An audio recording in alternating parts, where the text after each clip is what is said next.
Buonasera a tutti e a tutte, anche da parte mia, benvenuti e benvenute nell'esposizione di Louisa Gagliardi per questa conversazione che si terrà in inglese.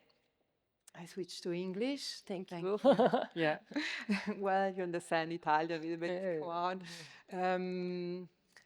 Thank you for being here. Thank you for having this conversation with me, Louisa. We will talk about your practice at large. We will talk about the exhibition. I think it's a very nice thing that we have this moment after working together for a year or a little bit more and being able to look back together through this conversation. Maybe we also go into some of the works that the public can see in this exhibition. And of course, at the end, we will open the discussion also to the public. So you're very welcome to hold your question for this final moment. And you can also ask them, of course, in Italian. I will be more than happy to translate them for Luisa if necessary. And yeah, so how are you? How does it feel being back in your exhibition? It feels like home. I mean, yeah, like you said, we've been working on this for a year. And we were here a month ago, and it feels fresh. I'm still happy with it. Yeah. And it's nice to see it with fresh eyes. And my partner and I are staying in the same hotel that we were when we were installing, and I had a little bit of nostalgia of like this really very hardcore days of because for those 2 rooms that you've seen, we stretched it all on site, and so it was this arduous moment, but it feels good. It you can tell after digesting that it was a really good moment. There were a few very physical days at the beginning of the installing where they stretched all the panels of the two immersive rooms that maybe you have already seen. But let's go a little bit back and ask a very basic question. And I heard from a lot of visitors that were not so familiar with your art when confronted at the beginning with your work. They were a little bit unsure what they were looking at. Is it a painting? Is it a print, as the director said? And I recall also the first time that I saw your work, and I felt similar. So I remember going home, I wanted to read more and to understand a bit better. So I know you got this question a lot, but I know also that I'm doing a favor to the public asking this again. Could you take us a little bit through the different stages of your working, or your process? How do you create these works? So to go really like matter of factly, so what you see, I like to say that I start with the hand, finish with the hand. So I do, of course, like I do a lot of sketches, but mostly most of the magic happens on my computer. So really my studio is really this little box that I have. It's a very analog way of using technology, I would say. So I paint really with my mouse. But I really start from a blank canvas. Everything that you see is very much drawn and shaded and colored and everything. The magic that I have is that the studio can be brought everywhere, and that all my colors are all the tubes are there in a certain way. So I do most of the work on my computer, and then I print them on this PVC. Why the PVC? At first, I wanted to. Hello, Marie. I wanted to. The very first painting, I printed them on canvas. Okay. And I really didn't like it because I never wanted to like sort of tromper to have the viewer mistaken that it's a airbrush or something. I really like. That's why I never want to frame them either. I really want you to know that it is a print, because I think that's also one of the strengths of the work, is that the fact that it's this sort of new medium that I use. Anyway, once it's printed on this PVC, I like to re-intervene on them with different sort of non-paint. So I use a lot of nail polish or gel medium of different varnishes, which is kind of an ode to traditional painting, a little wink to it. But also I like how they can, as you walk around the painting, sometimes as the light catches it nicely, like it can either erase what's behind it or really like sort of like the light can like dance on it a little bit, or even like I use a lot of like the glitter into the irises of the characters, and it can literally give you a little wink at some point. So basically that's what the technique is. Okay. And do you sketch on the computer at the beginning, or is it on a paper? A So traditional way? I it's a bit of a mix. Like I think for composition, for like when I'm doodling, or like when I need to really compose, of course it's still a little bit. I still have my little sketchbook that I will work with, but more and more it's so much in my wrist that like I can really. That's also the beauty of the technique, is that I can sketch and produce at the same time. So I can be as approximative as I want, and then polish it, but like right onto the canvas, if you will, which is again pretty convenient. Yeah, sure. But I think this thing that you said, that it's you have this analog aspect in the digital world. It's very crucial, I think, to maintain this feeling of this painterly feeling. It confuses a little bit when you look at your work. But was it from the beginning on? Did you work with the mouse? Yes. So because I have a background in graphic design. So, and I think that's kind of a luck in a way, is that so I had to work with my computer for my studies. But quite early on I was always drawn to image making. And so in a way, in order to, because I was, like drawing alphabets and making books and doing typography and stuff, but I missed very much this aspect of image making. So I always sort of brought, by using programs, I could insert onto my project some of those images because it was justified, because it was using my computer. So I was, of course, using the mouse. So I got really physically, like it's really like an extension now of my wrist. I tried the stylix or whatever it's called, and I hated it. Like, I don't know, it became, I don't know, it felt wrong. I don't know. It was like either you draw with pen or not, and so I don't know. Even though it's still very much, very much, very much my wrist in it. But I don't know, the stylus, I don't know, it felt like, I didn't like it. Okay, no, well, it's very unique that you paint with the mouse. Have you ever tried painting in a more traditional way? Yeah, of course. I mean, I did it a lot. I did it a lot as a child, and I did it when I was in high school, and it was fine. It's just that now I found this tool that allows me to do so much. And I get this question a lot, like, would you ever go back to painting? But like, why at this time, at this moment, I'd never say never, but like, I would still do this whole process to then sort of like repaint over it, which makes absolutely no sense. Like, I have this, at this moment, I have the result that I want with this tool. So it would feel like redundant, really, and uninteresting, actually. Yeah. No, and you're totally right. What about the final touches? These final touches that you do with varnish or nail varnish. What dictates what to highlight with them? Well, like I was telling you, I think it is a little bit of a signature. Like, it has this aspect of signature, this wink, but also an ode at the same time to traditional painting, and also because at the end I love working with my hands. I don't know why I went to the most digital and most technological way for my practice, but like I still love it, and it is this sort of like final physical connection to it. That's also why I still love to stretch the painting myself, because I'm so deep into this lucarne, like this little in the screen, that like I need this physical connection to the work at the end. And I think that like applying this last layer, because it's so many layers, it's like metaphorically it works too.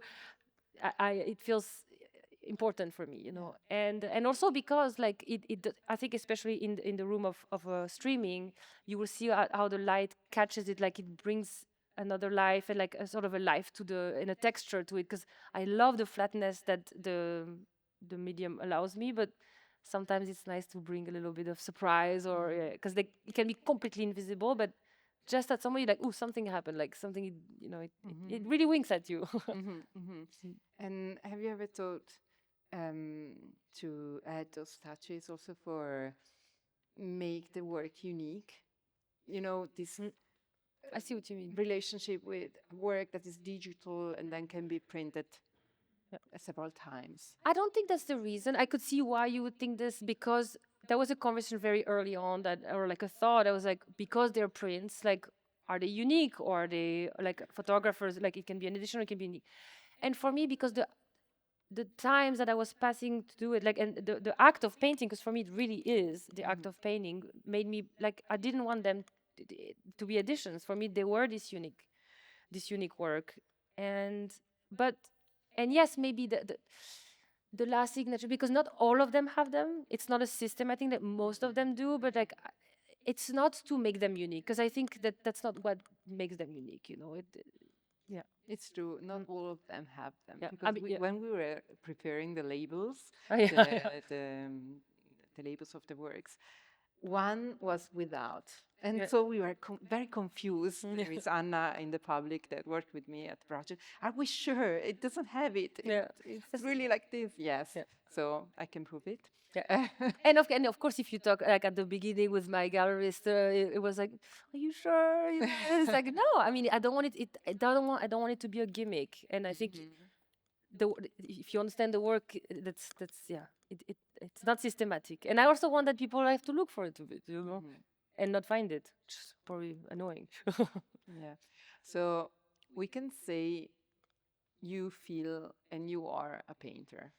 I mean, I think it's just the easiest, like, because if we need to label something, I think nowadays art, like, who is a sculptor? Like, are you nobody asks, like, are you only a sculptor? Like, I mean, now I think it's the most shortcut way of calling what I'm doing. I think it's the closest way to call what I'm doing, because I haven't found another way. But yes, because yeah, I would say yes, because it's the closest way, closest thing. Right? Well, yeah, no, I'm actually convinced you are. Yeah. It's but that's my opinion. I also like how you relate to the traditional history of painting. So I think that's another important part of your work. But you told yourself, and I read it in a lot of articles about you, that you started with graphic design, and you also worked for a couple of years in this field. Could you tell us a little bit more about the transition from one career to the other, and when that you understood you wanted to be an artist full time? Well, I think, I mean, it's so cliche. Like, since I'm a child, I knew, like, I've always wanted to be an artist. But I come from Valise. Like, it's a very pragmatic country, and I don't know. It felt like you cannot go and want to be an artist. Like, it's crazy. And I felt like graphic design for me was kind of the common denominator of, because I loved architecture, I loved fashion, of course I loved art, and I've always made stuff, like, of course, painted, drawn, and made, I don't know, everything. But yeah, I was like, I cannot go study art. So I chose graphic design, because yeah, I would think, oh, once I graduate, I can go into all these fields in a certain way. And like I was mentioning earlier, like I was making all these images during my studies, because I was really drawn to that in some way. So I was trying to cheat the system to do this, but even when I graduated, I never dared to call them art. Like, for me, so of course I would call them illustration, which was quite amazing, because it gave me also like financial independence, because after I graduated, I got a lot of like commission work from different brands and et cetera, et cetera. And I could really develop this sort of I mean, it was not like this yet, but like I really pushed this sort of technique, the digital image making aspect of it. And then one day, after about 2 years, like I had like a series that was quite successful with clients and everything. And I would always get the same pitch. Like, they would send me this image and say, like, can you do this for this, I don't know, this pair of jeans or whatever, or like or article or something. And I was also working at a graphic designer at the time, and luckily they were really bad at giving me work, so I was stuck behind my desk for hours, and I was getting really bored at my job, and also of the same pitch that I would get all the time, to like, because I had like a different style at the time, my illustration style. And out of boredom, I started to develop this much more painterly aspect, like this way of approaching, where it was much more intuitive, much more painterly. And I had these 2 images that were just JPEG at the time, and I put them on my, I don't know what it was at the time, probably Tumblr actually. And I put them online, and like a week later, I had these 2 galleries that said like, oh, we love this, we want to show it. And I was like, cool, but what? Like, I didn't even know what it was, and I know it's very annoying. It's an annoying artist story because it's a little bit too easy almost. And so that was the first time I had to think of like, how do they exist? What are they? Are they painting? And that was kind of the beginning of a beautiful story. No, but yeah, No, I mean, no, it's super interesting that they you began with a digital file. Actually, yeah, exactly. They it were was just JPEG on the completely Tumblr. digital. Yeah.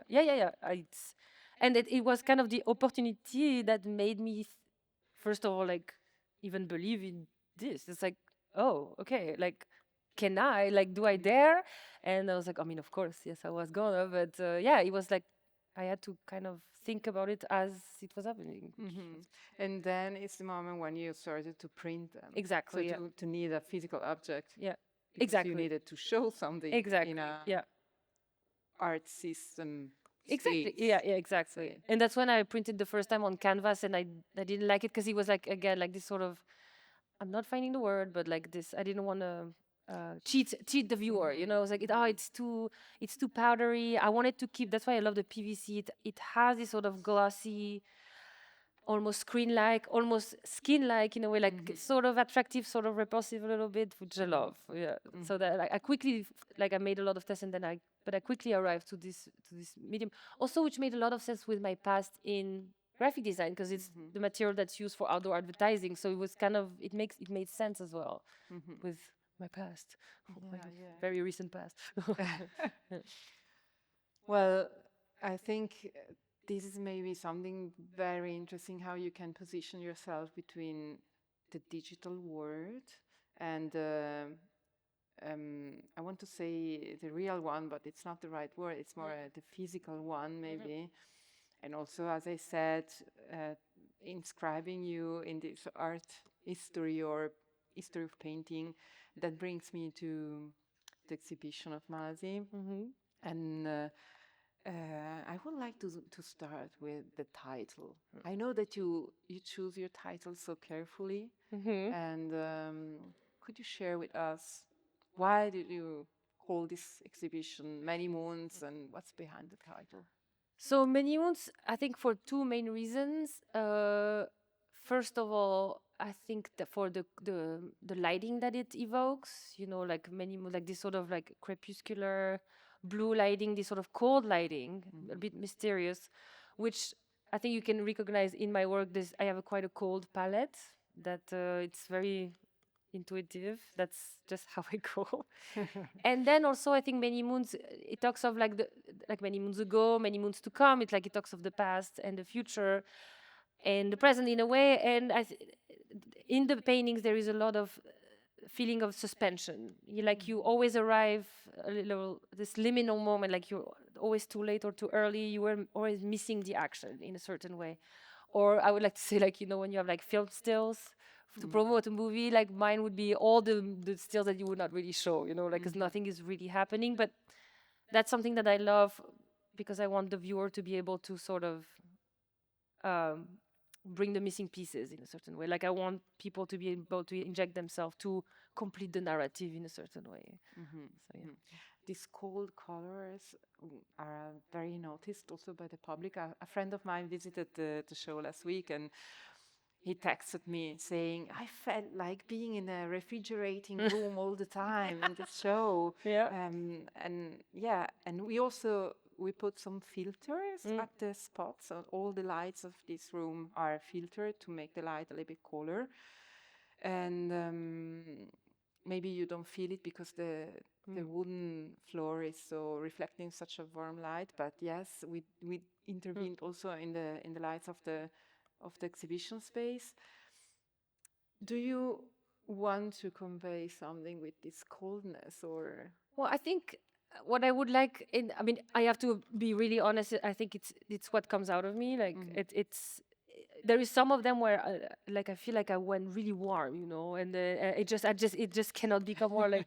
I am very lucky to my partner is an excellent painter, and like, so of course I ask him a lot of opinions, and sometimes like, Louisa, still pretty cool. I'm like, are you kidding? Like, this is super warm. Like, just like how, but also because the work talk a lot about us into this hyper technologic era, an era where screens are everywhere, like we spend almost most of our days through a screen, and this sort of the light that it creates also, like this sort of bluish light, artificial, like very often, a bit less now I think with the new works, but like there was often, if you look on like reflective surfaces, you had this sort of screen-like outsource. I think here you can feel it a bit as if there was always a screen that was lighting the room, and I think like that's also what's quite important in the work. Is I remember also when we were talking about the moonlight. Yeah, it's the natural moonlight, but also this blue light of the screens that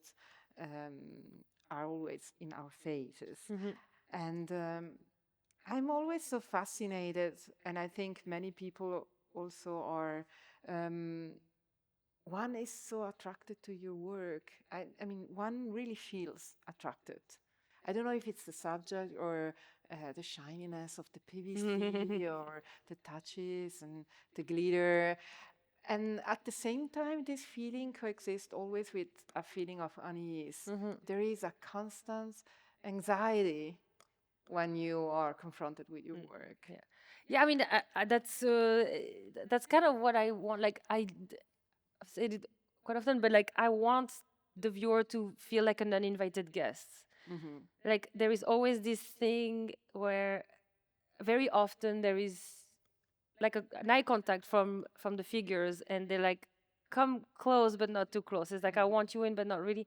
I feel like also is reflective of like the way we curate ourselves online, you know. It's like I just want to show you just enough, but like don't come like, but like I don't want you to see me when I go to the grocery store. I don't know, like it's this push and pull that we have also, I think very much by technology, but also the pandemic has really heightened this, where like I was just saying this during the tour, like we like hyper connected, we can talk to everyone, and we're very like the world has become so much smaller, but the distance between our fellow men has become much greater. I mean, look what's happening politically.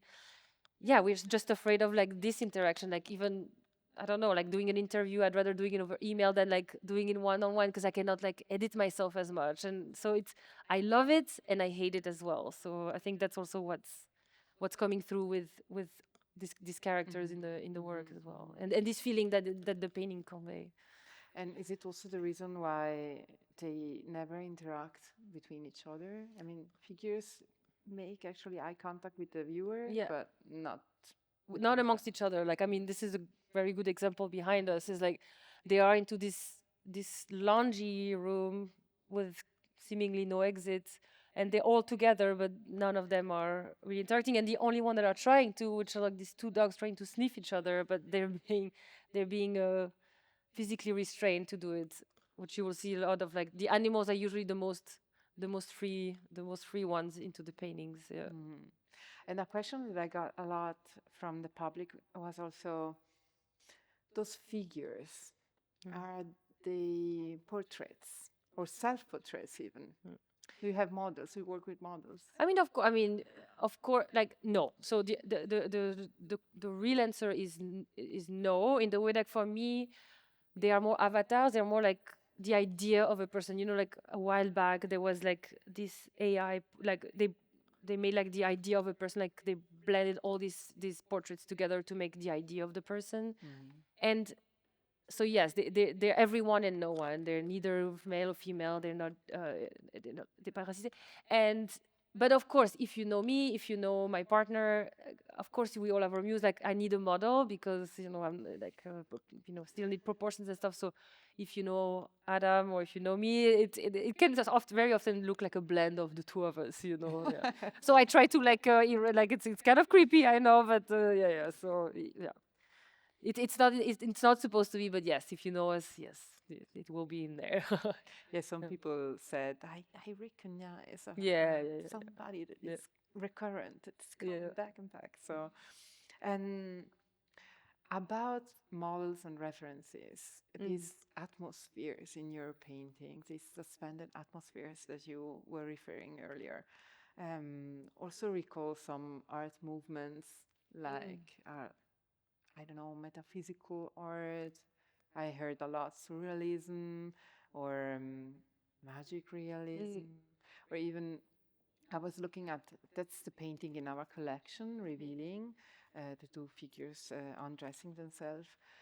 And I couldn't help but thinking about the window painting of Edward Hopper. Yeah, of course. So could you share with us a little bit what your references are, and how do you include, how do you choose what to include, and maybe also how do you work, what role does the web play in this search of references? So I mean, the answer is like I don't have a precise answer because I think like everything is a reference. Like, of course, movies, everyday life, cartoons, reality TV, of course, cinema. I mean, for sets, I mean, I think quite a lot. You know, I'm not a movie buff by any means, but I think that's where I go. For example, for the program that you have, MASI al cinema. yeah, Non perdetevelo. I asked them to show a playtime from Jacques Tati. I mean, like, I mean, every set is perfect. I mean, you have to steal from this, you know. Like, so of course, when it's been done so perfectly, you know, you have to take some reference. I mean, they're never two one to one, but I mean, this one, for example, was like also referred, like there was a PlayStation ad like back in the 90s where there was a little bit of a reference to this. Like, so it really comes from everywhere. Of course, you know, I mean, I have for bodies I will look to Adam, but like if I need an object, like of course, I mean, you have like this bank of images online where I can actually have all this, you know, these models are like at the, you know, at the tip of your hand. Like, I mean, most of the movies I watched it on my computer as well, you know, so it's, I mean, of course, artistry. You were talking about metaphysical art, of course, like the Kiriko and surrealism. Like since I'm a child, I mean, it's been embedded into my psyche. I mean, yeah, it's really from everywhere. Like there's not a really, and it depends also on the show, like on what palette I'm working. If I'm trying to go for the warmer tones, of course, I always look at Pierre Bonnard, for example. I mean, I go to Francis Bacon all the time. Like it depends on what. It's like this enormous toolbox that we have, and like you just go and, you know, pick at what you need for what you're looking for, you know. Yeah, and I remember you telling me that your godmother is an art historian. Yes, yeah.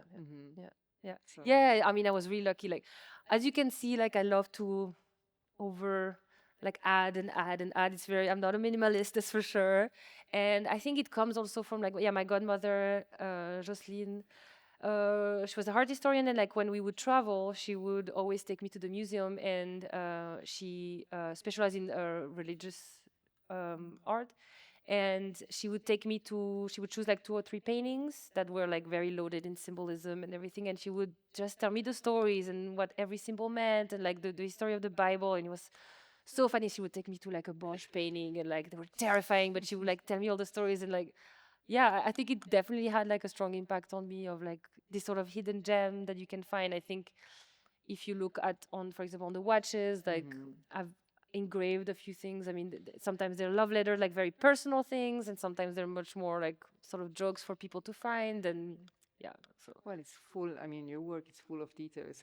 I'm always fascinated how you can look at the work, and after a while you see new things. It's like it's fascinating. I mean, you're attracted to the work, and it's like seeing in depth and in depth. Yeah. And, it's and all the reassuring. layering. It's reassuring for me, but sometimes I have to be careful to not it to not become Where's Waldo, you know. Sometimes it's like the right.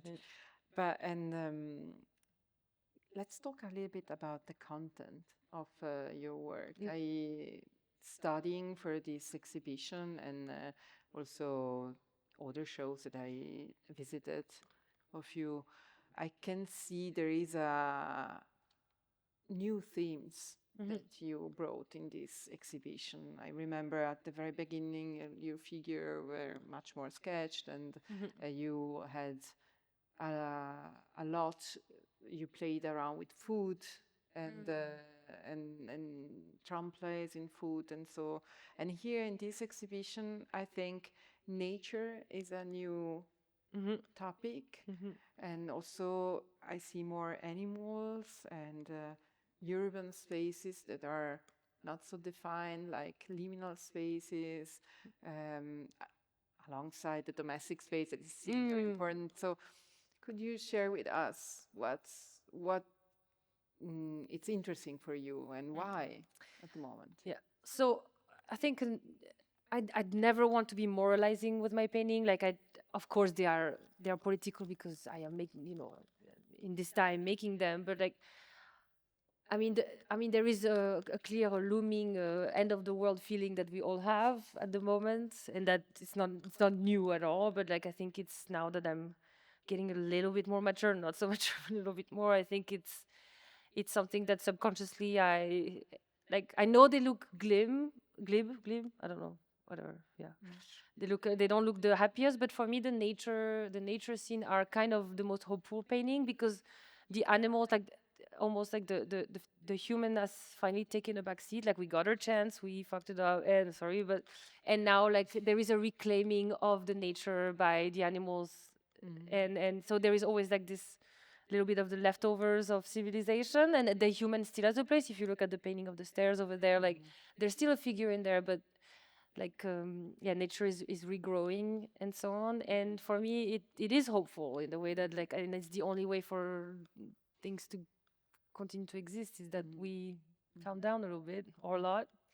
And so I think, yeah, subconsciously that's where they're coming so important for me. I mean, there is even a painting that's quite different for me, is Jackpot, which is the green tunnel over there, where, and I wrestle with this painting quite a lot, where I kept, so it's this tunnel with like a cloud, and I kept adding, first of all, of course I put like a figure into it, and it's like, so obvious, like, and then I had like swans, and then I kept trying to push something into it, and I was like, no, actually the most interesting is when it's empty, and like just these little elements of nature and just the light, and like let it be, and I think it's also kind of a metaphor for us, like just let it be. Like yeah.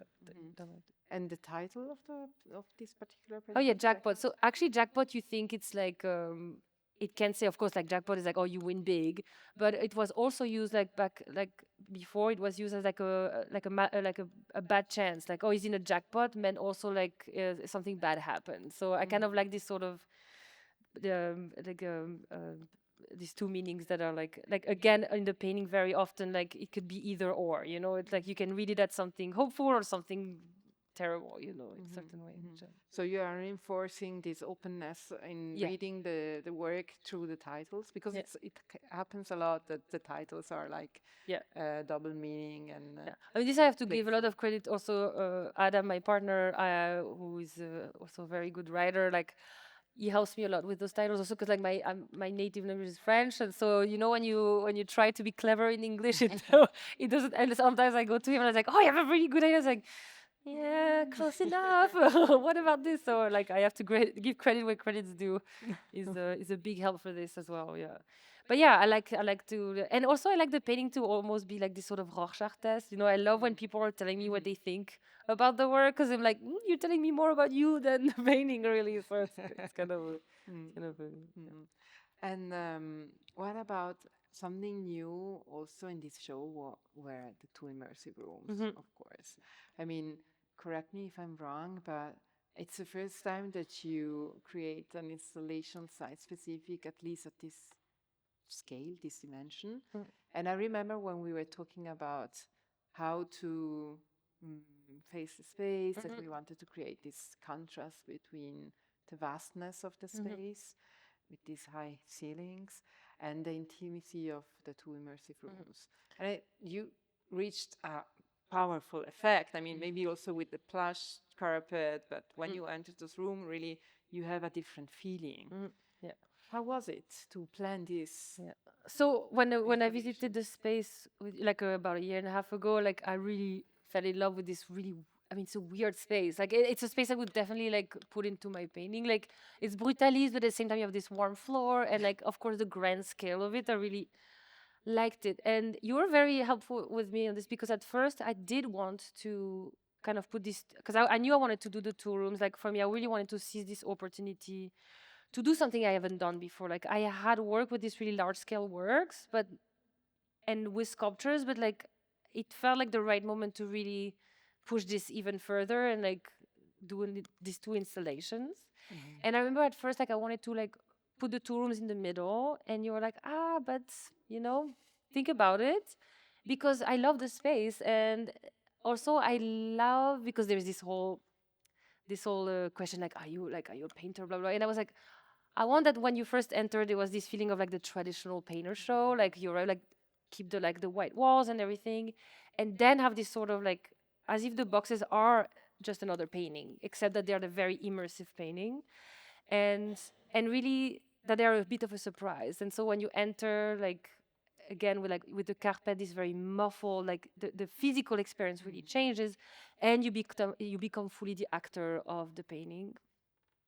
And I had worked with sculptures before, but then like so you have like the chairs there that, to talk a little bit about it, they are very much, for me, they are paintings as well, because like the technique is very much the same. So like the trompe l'oeil of like everything that you see onto the chair is like painted, and then yeah, so you have like this watch and this the shirt, they sort of, yeah, they really are extracted of the painting. So it's really like you just, yeah, just to say, yeah, it's this immersiveness that I really wanted to. But like for me, they're just another painting in a certain way, except that they're larger, more three-dimensional aspect of it. Yeah. But so are you saying that also the sculptures, you feel them like paintings? I mean, because for me, because the technique is very similar. Like I like they just sculpted into the space, but like the technique is pretty much the same, except that then I have to sculpt them in a certain way there by sewing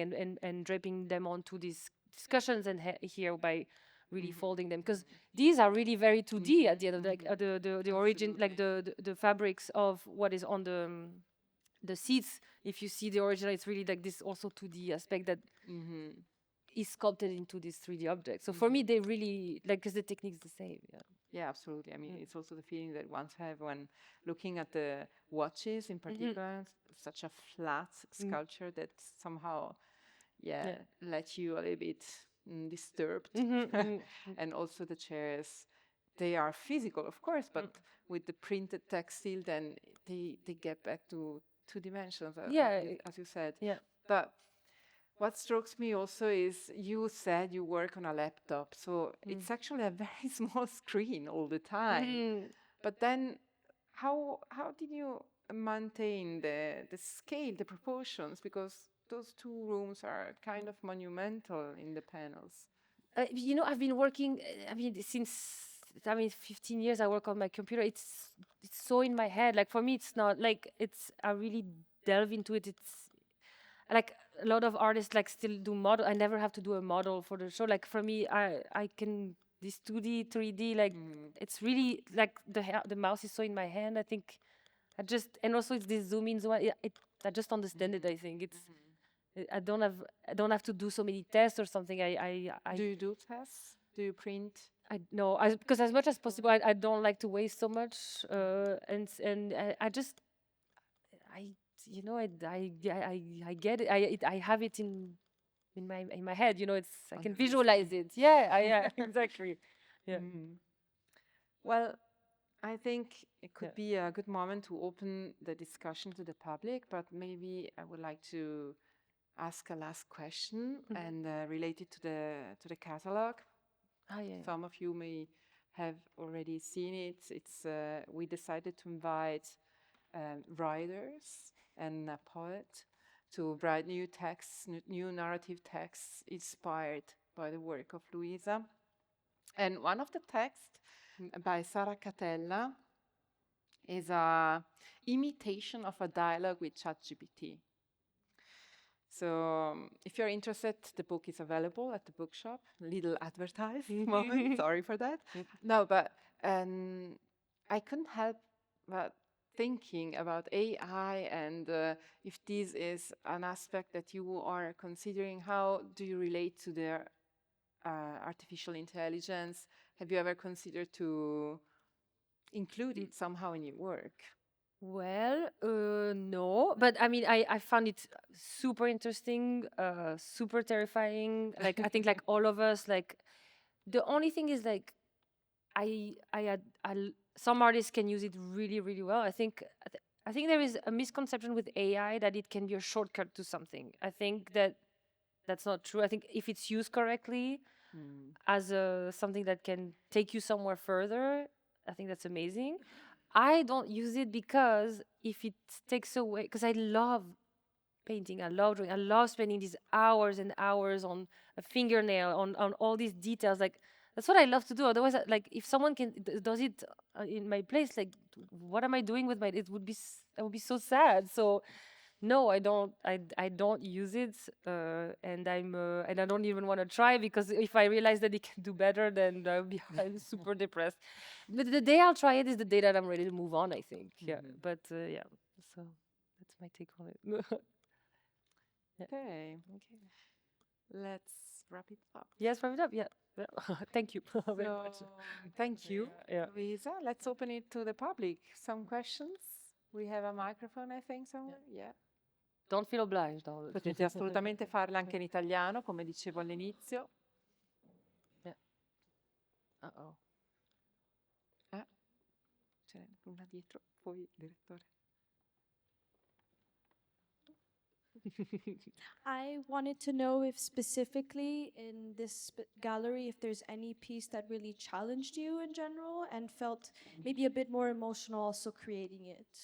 That's a good question. I think like in this gallery, you mean in this one or in the whole show? Maybe specifically in this gallery right now that we can.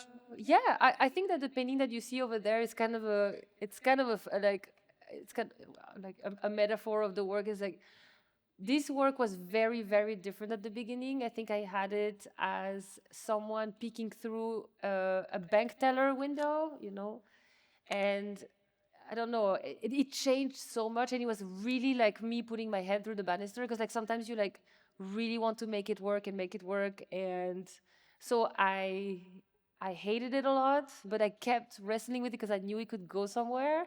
So it's kind of like like the feeling that you see there is kind of what the feeling that I had with it, and it's a feeling that you get a lot with the work is that you wrestle with it and you hate it so much for so long, and suddenly you get the solution for it, and like you can breathe. You know, it's like really this sort of like birthing moment where you're like, and it's like the same for everything. Like it's going to be fine. You know, like because every show you would think that it's been 10 years that I do this, that it would get easier, but no. Every time you start again, it's I have no idea what I'm doing. And this is where I fail. You know, and like so. Unfortunately, it doesn't get easier, and I think it's a good sort of metaphor for that in a certain way. Okay. That's fine, huh? Yeah. Some other questions? Okay. You don't. So don't give them too much time. 5 minutes. No, I'm joking. I'm joking.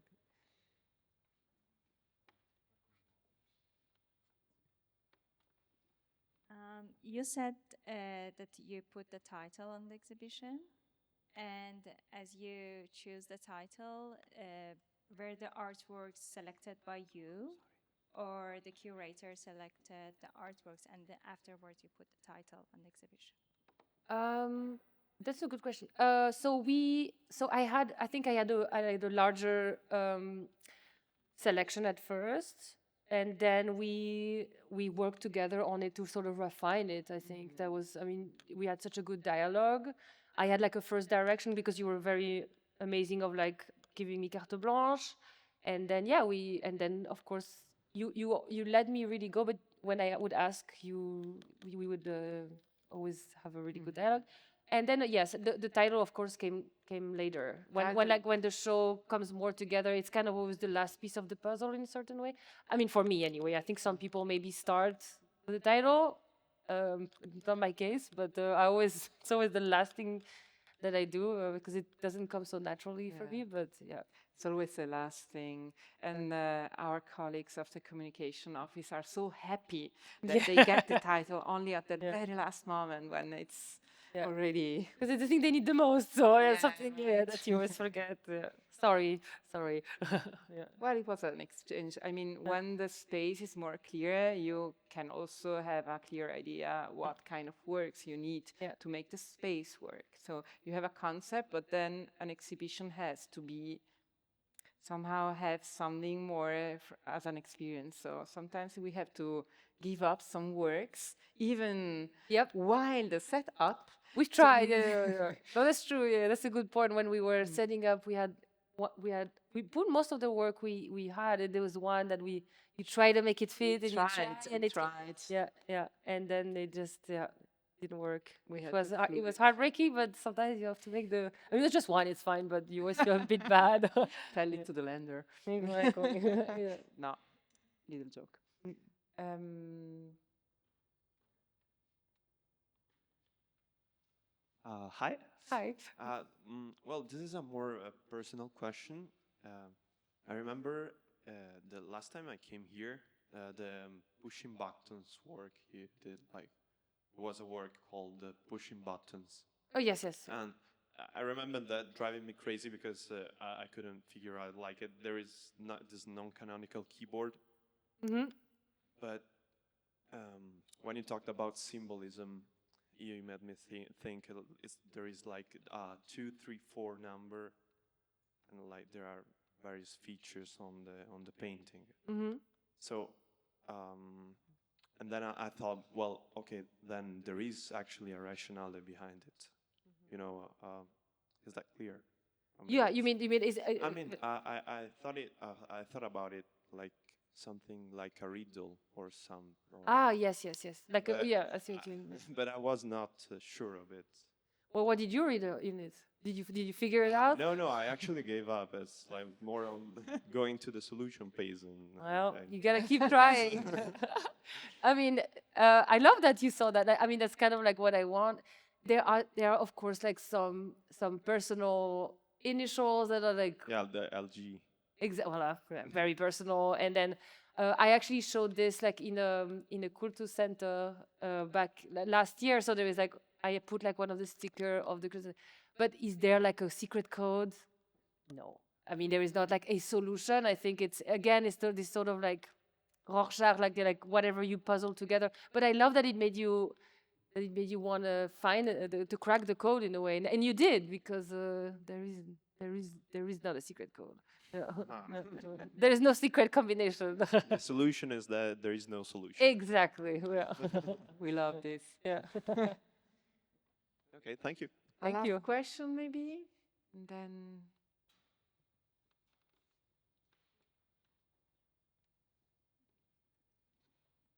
I think someone is. Oh, nice. Hello, I just realized the painting right here is the only one in this room dedicated to animal. Could you maybe share with us more about this painting? Yeah, sure. And what, like the symbol of the cat, why the not others animals? So white cats, I love. I grew up with cats, and I think the black cats have such a. They're beauties. You know, they have such a symbolism to them. They are like. People are very superstitious about them, and I really like this sort of power dance that they have, where they're sizing each other, and they are almost. You don't know if they're gonna fight or if they're gonna kiss, so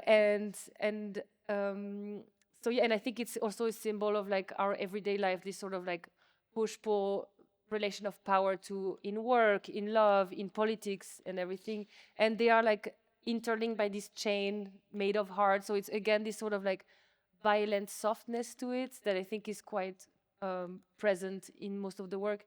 For example, in the room streaming, where you have like these two sort of colossus that have been almost like aggressed by these drawings, like scratched onto the surface, like this sort of like dancing still life upon it, or painting like visitors behind you, where you have like this moment of leisure of these two characters doing mask in this hotel room, being like, and then this big chain on top of it, sort of like again aggressing this moment of stillness in a certain way. So it's a good symbol, I think, for a lot of what's going on in the other paintings. And it's the only painting that is yours. Yes, exactly. I have a fun fact, like this painting was put back in auction, and I bought it back because I loved it, and it's the only painting that I have at home that because Adam, my partner, was also an artist. We don't like to have our work, but this one somehow is very dear to my heart. So he traveled around and came back. So, yeah. Maybe a last question. So, and then we really wrap it up.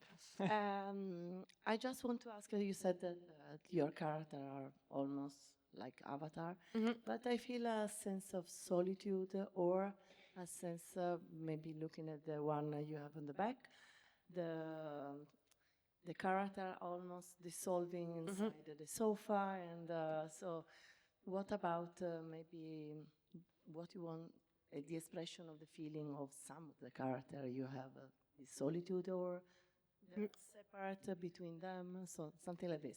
Yes, so I think I mean there is this, like I always say this way, like in this hyper connected world, like this moment where like we can talk to everybody at any time, anywhere, like we've never felt more alone. I think that's also, yeah, politically that's also what's going on. The gap between us is getting larger and larger. We don't talk to each other, and we are, and like this is really also this disconnection, this solitude, and also there is, I think, this, yeah, we are almost become shell of ourselves in a certain way where we go in public and also online, like what is real anymore. And I mean, I guess it's this, and also what I was saying, I love symbolically, like for you to, that they are like, these bodies are almost vessels for us to inject onto. So I think this could also be sort of a little bit of this, like these shells that you can put yourself in. I mean, hopefully not in this setting because it's kind of sad, but yeah.